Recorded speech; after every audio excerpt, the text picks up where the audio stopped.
My people, it's about that time.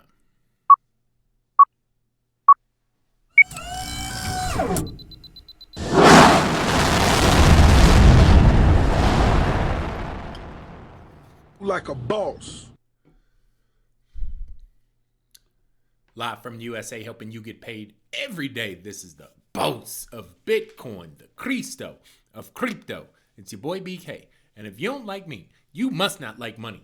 Thank you for joining me, everybody. Today we are doing a segment called El Salvador versus the world. This is covering the first country to accept Bitcoin as a national currency and the impact that's had on their local economy and what's happening as a result, the actions that have been taken by some of the financial superpowers of the world and where we stand today. So if this is your first time tuning in, congratulations, baby. You are now rocking with the best. My name is BK, also known as a crypto trader, and I'm the boss of these charts, as you will soon find out. Every day I grace this microphone with my voice is another day you get to profit as a result, and today is no exception. So if you haven't done it already, make sure you smash that like button, subscribe. I'm back making content again. My mission is to empower as many people as possible when it comes to accumulating wealth via BTC and the blockchain. And we do it one day at a time, trade by trade, video by video, like by like, comment by comment. My mission is to empower the world with this knowledge. This is indeed the greatest transformation of wealth in the history of humanity. And we have the savior, El Salvador, leading the way. Let's jump right into it. This is an article from April 2023. President statement from El Salvador. Nayib Bukele says never when he's gonna sell Bitcoin. Jumping into it real quick. This is talking about El Salvador's Bitcoin investment is finally profitable. This is a quote from their president. We are in the money on BTC after thousands of articles and hit pieces mocking our supposed losses and calculated based on Bitcoin's market price at the time. If we sold 100% of our Bitcoin back in 2023, if we sold 100% of our Bitcoin, we would be up 3.62 million plus 100% of our investment back. Of course, we have no intention of ever selling our Bitcoin. We will never sell. Selling was not our goal. We are fully aware that the price will continue to fluctuate in the future. However, volatility will not affect our long-term Bitcoin strategy. Right? After thousands of articles, they were finally profitable. And this was in April of last year. Right? Bitcoin was made legal tender. They were the first country in the world to do so, and I think they're up almost $500 million. This is the original tweet from back in the day. You know, that was pretty crazy. But this is the world we live in now. Like, countries are now accepting this asset as backing for their national currency. Right? So fast forward, as I said, that was in April of 2023. This is December 2024, about 18, 19 months. Fast forward, they're up $500 million. They went up from being up 3 million to $500 million. And now they get a knock on the door from the IMF. You know what I'm saying? Because when you start detaching yourself from the prenatal cortex of insolvency and national debt, well, the powers that be, they will come knocking. And so now, IMF has given them a warning. And if you're not familiar with the IMF, we'll get into that in a second. But, you know, the message is still the same. El Salvador said on Thursday it would keep buying Bitcoin, possibly at an accelerated pace, a day after the government reached a financing agreement with the IMF that said it should limit its exposure to cryptocurrency. So essentially, the same group that has made hundreds of billions of dollars backing fiat-based governmental regimes doesn't like the fact that this one little country all of a sudden has some liquidity of its own and can pay off the national debt. So what do? Well, the only thing they can do, they go and give them more debt. You know what I'm saying? And you might say, well, why would El Salvador, who is up $500 million liquidity in BTC, this would be like a nice live update, because this was like back in the day, but it'd be interesting if they had like a live ticker. But on Wednesday they said they struck a $1.4 billion loan deal with the IMF, and that it would scale back on its Bitcoin policies. The deal specified that the tax payments, and this is what's very interesting, the tax payments will only be made in fake money. The US dollar. Fiat currency based on nothing except your willingness to accept it. You know what I'm saying? Like, it's the bigger fool theory in real time. Who's gonna keep passing the buck? Well, everybody that the IMF is connected to, including El Salvador. And when I saw this, I'm like, that's a Trump card. This country got 500 million liquid. So what do? They go and give them 1.4 billion in a loan, right? Because next thing you know, that's how they get you, though. It's like the minute you pop your head out, it's like, oh no. You want some money? Here, take this money. Go build some roads. Go build some colleges. Go build the infrastructure. We wouldn't go give it to you before. You've been broke for the last 200, 300 years, but now that you done came out, popped your head out, well, let's go ahead and build that hospital for you. Let's build that new college. Let's build those roads. Let's build the infrastructure that you can do all of a sudden by yourself. But now it's national news and we don't want no other countries to get no ideas. So here, take this loan, get back in your pocket, and you won't have any wars on your hand upcoming. What this is, if you ever seen Game of Thrones, this is literally, and I've been saying this on this channel for a few years now, the IMF is essentially the Iron Bank on Game of Thrones. People don't remember, like, this was kind of like the quiet truths of that show. Like, all those wars that were fought were backed by the Iron Bank, right?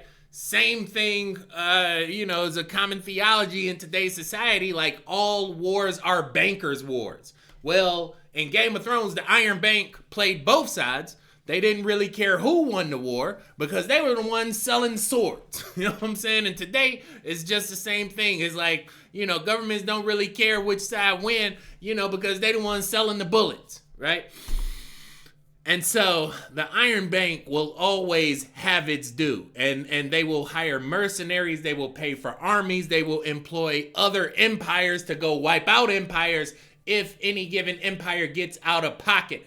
Who does that sound like? When was this created? Well, I'm glad you asked. It goes all the way back to Bretton Woods of 1944. Essentially, this agreement right here is what destroyed the American economy in a sense to where it made our money, it devalued our money from, a gold standard, at least somewhat reminiscent of a gold standard, to currency, to fake paper, with somebody's name on it. And what's interesting about the dollar is what a lot of people don't realize. In order for $1 to come into existence, an equal unit of measurement must exist in debt, right? And now that debt has an interest rate tied to it. And that's what they talked about with Game of Thrones, is that the interest that Cersei came into, like, I learned that Iron Thrones that have accumulated massive amounts of debt, and at least half of that is owed to the Iron Bank, right? Who does that sound like? America got, what is national debt, of America? It's like 30 trillion. Couple years ago, this was just, 20 trillion. And that's what would be really cool if somebody put together like a El Salvador clock talking about how much money they actually have, but that's what the Iron Bank did. It's like once they get liquid, they get their own money, they go and dump more debt on top of them. $36 trillion in the red. And it's never getting any lower. Ever, ever, ever, ever. And this is a system of design. It goes back to Bretton Woods. If you're not familiar with what that was when Nixon nixed the dollar, and essentially we came inside of 30 years, we came off of having money that was tied to an asset outside of itself to now we have 100% fiat currency that really is a petrodollar system that's tied to all the tanks and machine guns and, destruction of melanated villages all over the world in search of oil and or democracy. You know what I'm saying? Because they're synonymous nowadays. But the IMF and the Iron Bank, we also have the World Bank. What's the difference? Not much. Two wings of the same bird. But they say, I look at it as like a gardener and a hose with the water on it, right? You got a gardener out there taking care of the plants, and you got a hose that he's holding. Like the IMF is the gardener. He's tending to the crops, the vegetables. He's talking to the politicians, the different countries. The hose of water, well, that's the World Bank. But together, they grow this garden, that's essentially ruling the world, controlling the resources of the world. What countries are not involved with these shenanigans?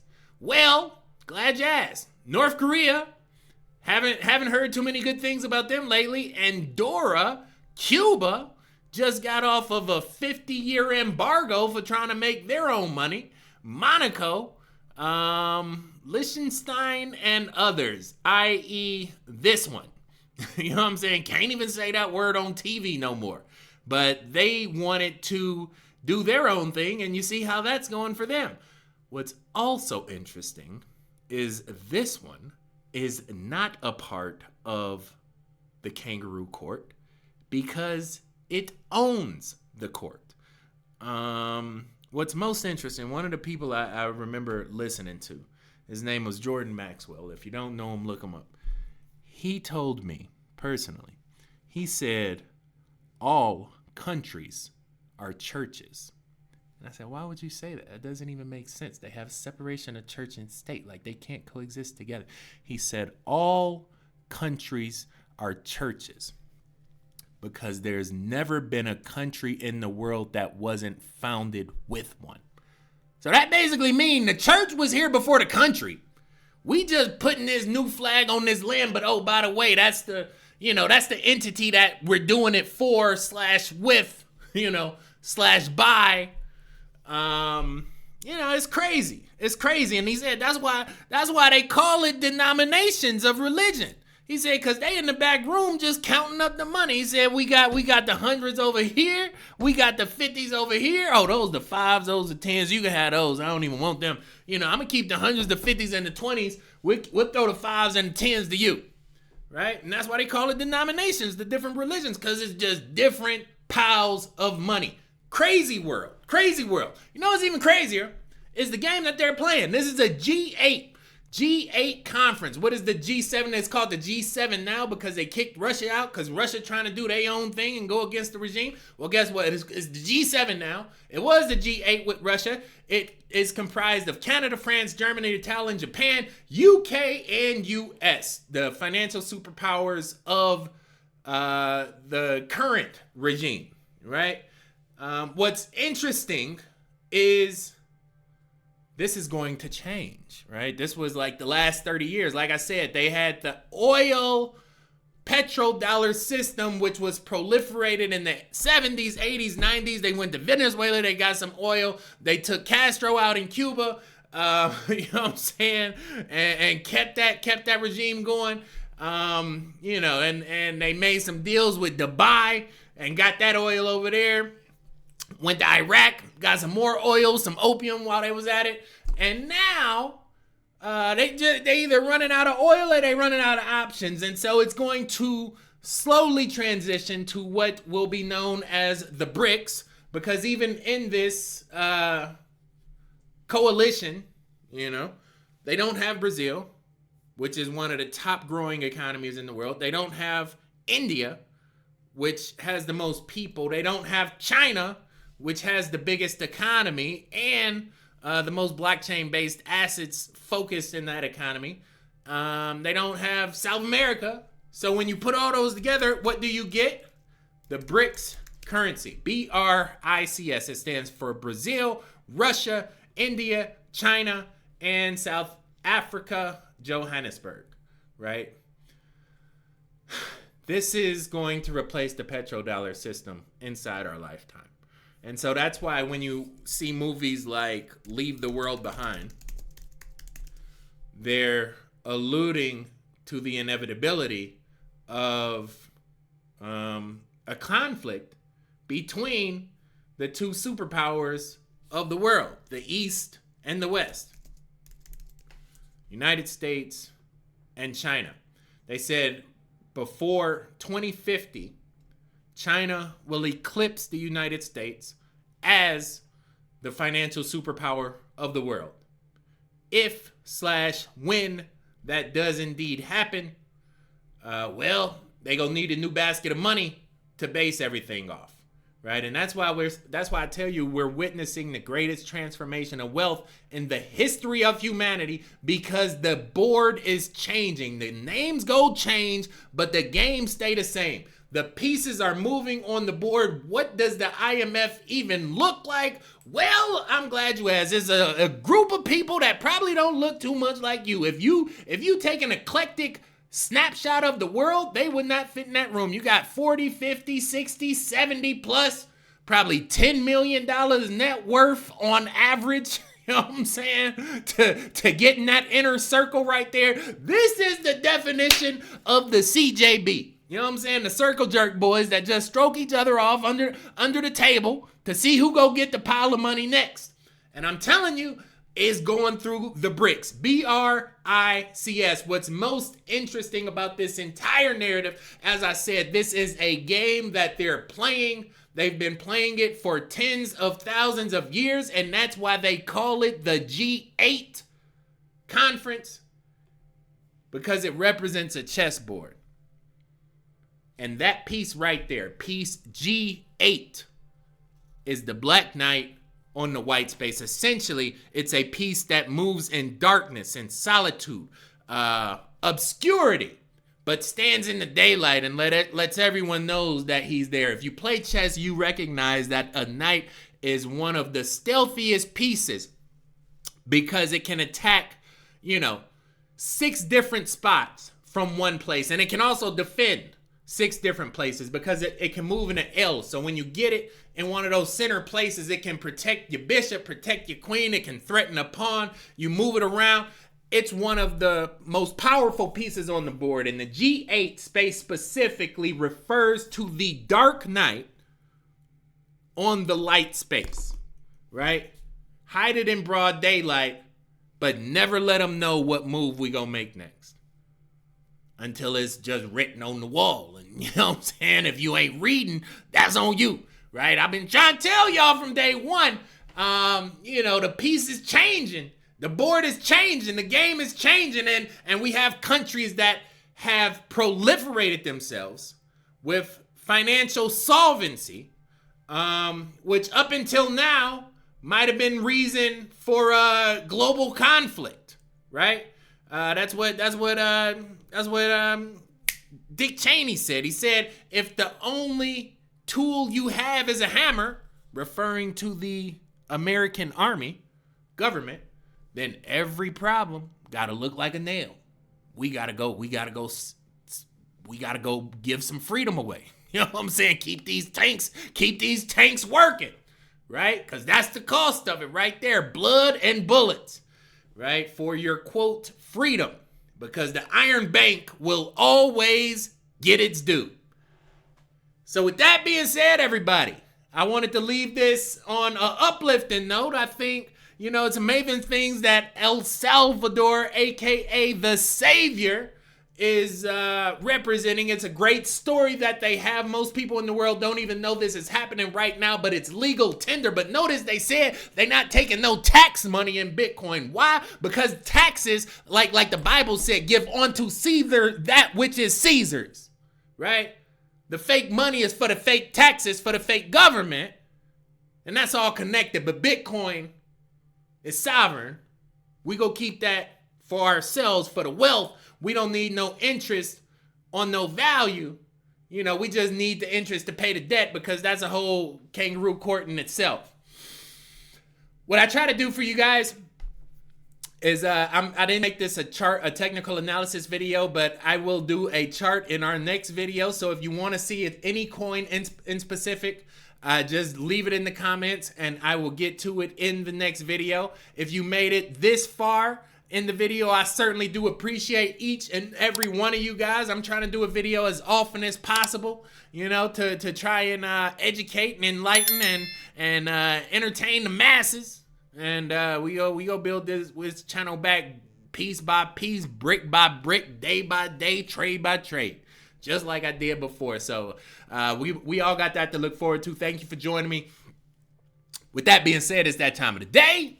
Signing out, boss. Boy BK, no matter where you stay, Brazil to Bay or California, yeah, all the way back out through Germany. Good night, good morning, and good day. Thank you for joining me. Thank you for your time. Hit that thumbs up button for a player one time. Do that for me if you appreciate mine. Till we meet again, stay cryptic, y'all. Peace. Like a boss. Huh?